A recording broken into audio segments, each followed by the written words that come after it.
សួស្តីពុកម៉ែបងប្អូនទាំងអស់គ្នាថ្ងៃនេះនាងខ្ញុំចង់បង្ហាញពុកម៉ែបងប្អូនពីប្រភេទ motor បូមទឹក12 V model ថ្មីណាពុកម៉ែបងប្អូនសម្រាប់ motor បូមទឹកចំនួនទី2នេះគឺថាការ design ចេញមកគឺល្អខ្លាំងមែនតើកម្លាំងរត់តែខ្លាំងជាងមុនទៀតពុកម៉ែបងប្អូនអ្វីដែលកាន់តែពិសេសសម្រាប់ motor បូមទឹកចំនួនថ្មីនេះគឺបងប្អូនអាចប្រើបានទាំងអាគុយ12 V ក៏បាន24 V ក៏បាន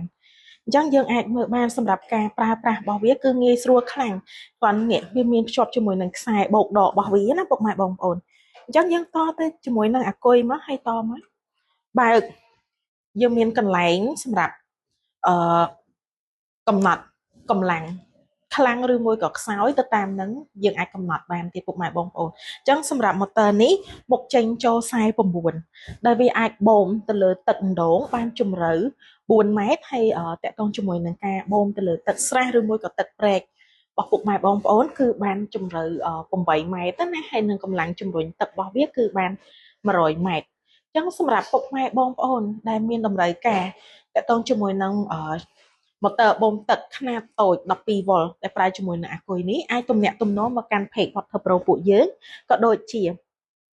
comment នៅខាងក្រោមដើម្បីទទួលបានព័ត៌មានលម្អិតទាក់ទងជាមួយនឹង motor នេះនិងតម្លៃពិសេសផងដែរអរគុណច្រើន